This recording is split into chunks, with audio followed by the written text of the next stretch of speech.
Fala galerinha, professor Vlad de Química. Hoje é dia 3 de abril e nós estamos aqui com a aula sobre ligações covalentes e metálicas. Essa aula ela se encontra no capítulo 4, são as aulas 18 e 19. Esse material ele é semelhante ao que você recebeu inicialmente, porém apenas com o fragmento das ligações covalentes e metálicas. Então eu vou fazer uma retomada conceitual que é para fixar ainda melhor, que isso vai fazer bem para você, vai ajudá-lo aí na resolução das atividades e tudo mais. Então lembrando, quando a gente fala de ligação covalente ou ligação molecular, que são sinônimos, nós estamos falando de quê? Nós estamos falando do compartilhamento de elétrons.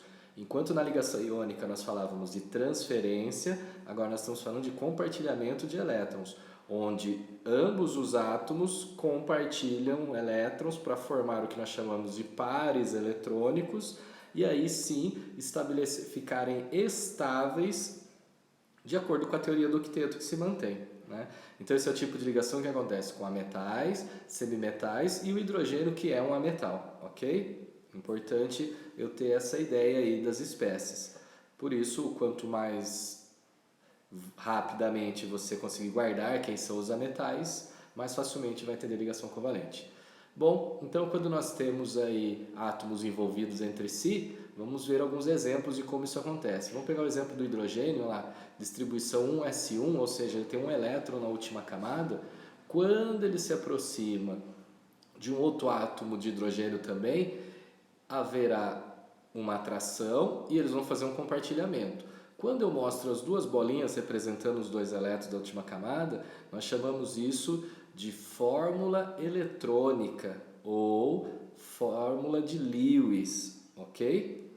Aí eu posso substituir o par de compartilhado por um risquinho. Aí é fórmula estrutural plana, ok? E nós podemos ter simplesmente a indicação de quem são os elementos e que tipo de ligações estão sendo realizadas. Aí nós chamamos de fórmula molecular nesse caso. Vamos ver uma outra situação, o nitrogênio. O nitrogênio é do grupo 15, então ele tem 5 elétrons, precisa de 3 para ficar estável. Eles vão se aproximar, né? Os núcleos vão atrair os elétrons opostos, formando aí 3 compartilhamentos, ou seja, vai formar uma ligação covalente tripla. Nesse caso, ó, todos os elétrons mostrados, fórmula eletrônica, ou fórmula de Lewis. Cada compartilhamento, um traço, nós temos a chamada fórmula estrutural plana. E se por um acaso só mostrar quem e quanto eu tenho, ou que elemento e quantos átomos do elemento na molécula, nós teremos aí então a representação da chamada fórmula molecular. Perfeito? Ótimo? Vamos pegar um exemplo em que nós temos elementos diferentes. Então, eu vou pegar o hidrogênio de novo, que nós já sabemos que ele tem apenas um elétron na última camada, e o oxigênio que tem, lá, 2s2, 2p4, ou seja, 6 elétrons de última camada.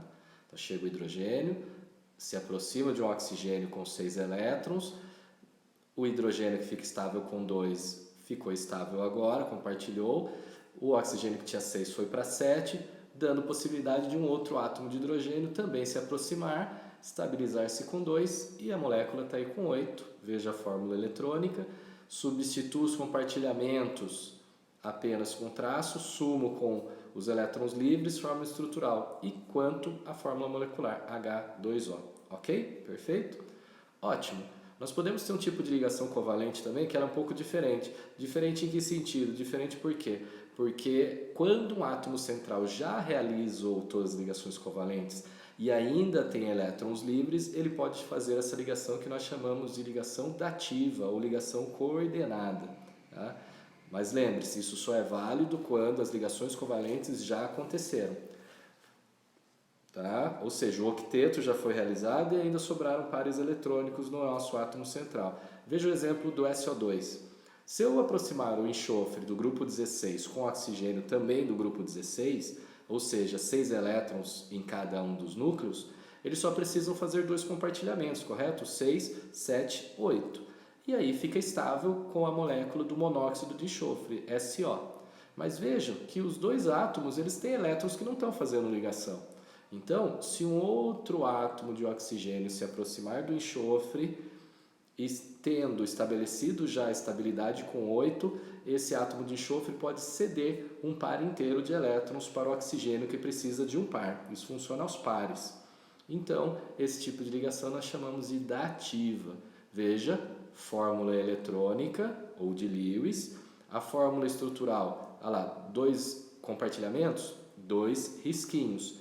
A dativa eu indico com uma seta no sentido de para quem foi compartilhado, mas ainda chamo de fórmula estrutural plana.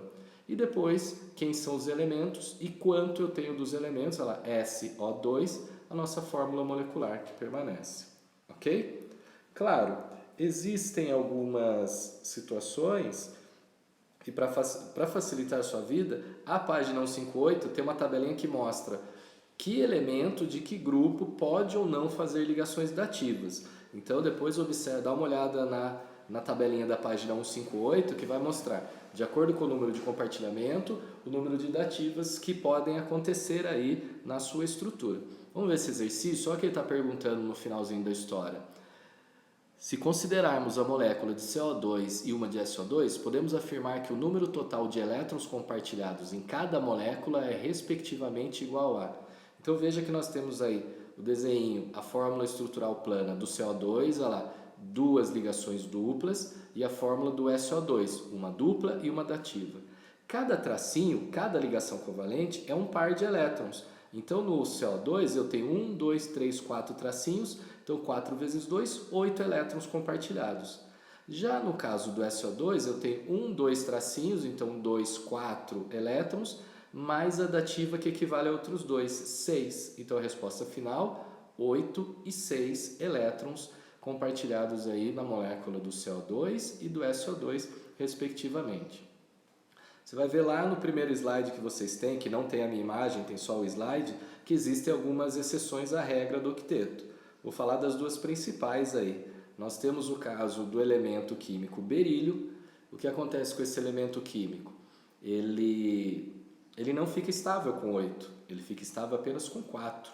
Então, quando ele se aproxima, por exemplo, de um átomo de hidrogênio, ele vai realizar 2 ligações covalentes e vai ficar estável com 4 ligações apenas, tá certo? O trifluoreto de boro, mesma coisa, ele fica estável com 6. Falemos agora da ligação metálica. Como que funciona a ligação metálica? A ligação metálica é formada quando núcleos de metais se aproximam e os elétrons que ficam ao redor mantêm esses núcleos próximos, tá? Camadas a camadas. Geralmente nós utilizamos o termo mar de elétrons para mostrar isso. Veja, essa é a ideia, os núcleos e os elétrons ao redor mantendo esses núcleos unidos. Por isso que eu tenho algumas propriedades muito comuns apenas aos metais, que são elas ductibilidade, a capacidade de transformar em fios e tubos, maleabilidade, a capacidade de dobrar várias vezes, e a principal, a condutividade elétrica. Veja, os elétrons livres permitem que os elétrons passem facilmente, ou seja, conduz eletricidade com muita facilidade. Essa é a maior característica dos metais, ok? Todos os metais têm essas propriedades? Todos os metais, né? Apesar de nós termos o mercúrio, que é um metal líquido, mas a maioria das propriedades se mantém. O que é importante você guardar a respeito das nossas substâncias metálicas também são as ligas metálicas. Então é interessante que você guarde aí as principais: o aço, o ouro, o bronze, o latão, a amálgama, que é a bituração metálica, a liga wood, que são as resistências de chuveiro, os metais de solda e o magnário, que são as ligas leves utilizadas em automóveis e aeronaves. Então é importante guardar quais são, as porcentagens também vai te ajudar, ok? Senhores, com isso nós fizemos o nosso resuminho referente a ligações covalentes e metálicas, o que dá a vocês agora condições de resolver as questões que se encontram nas páginas 165 e página 166 se você estiver falando do material do sistema etapa, ok? Tendo dúvidas, nós estaremos aí esperando. Até mais. Fui.